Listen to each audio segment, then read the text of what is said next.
नारायण नारायण। आज का विषय है नाम स्मरण रूपी खेत की तैयारी।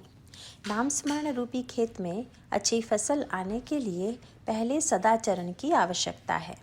नाम रूपी खेत की रक्षा के लिए सदाचरण बाढ़ जैसा काम करता है, इसलिए उसका महत्व बहुत है।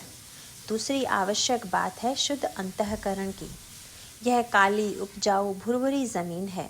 नाम रूपी ज़मीन से पत्थर, कंकर, घास आदि निकाल देने चाहिए, अर्थात किसी के बारे में द्वेष, मत्सर आदि भाव मन में नहीं होने चाहिए। शुद्ध अंतःकरण के बाद नाम स्मरण का महत्व है। नाम स्मरण ही इस भूमि में बोया जाने वाला बीज है।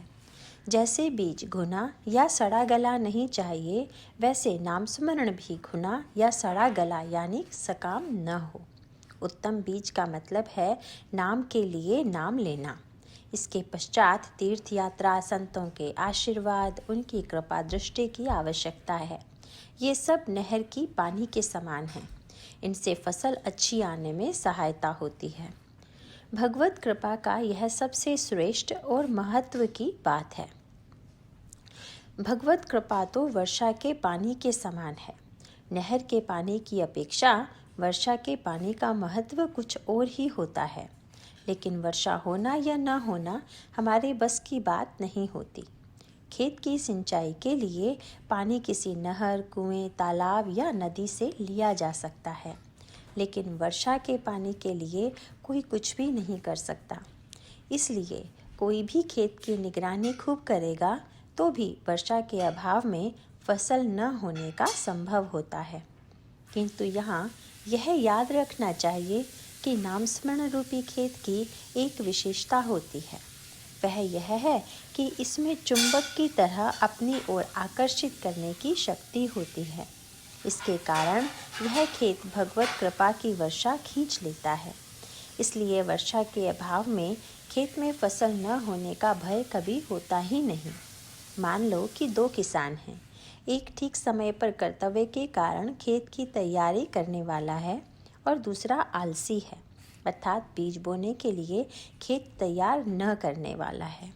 अतः जब वर्षा होगी तब जिसने खेत फसल के लिए तैयार रखा है उसकी फसल अच्छी होगी और दूसरे को उसका लाभ नहीं होगा।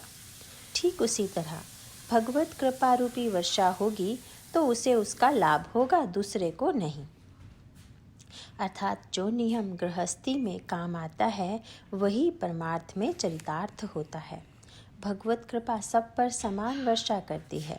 जिसने जितनी चित्त शुद्धि की होगी उतनी मात्रा में उसे लाभ होगा, दूसरे को नहीं होगा।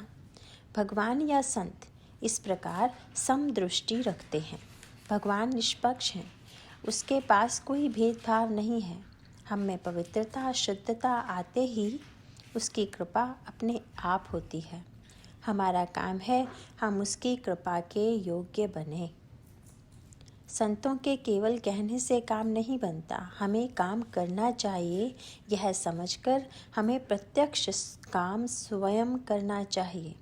यदि उसमें कोई विषमता दिखाई देती है तो इससे यह स्पष्ट होगा कि उसका उद्गम हम ही में है या उसका कारण हम ही हैं।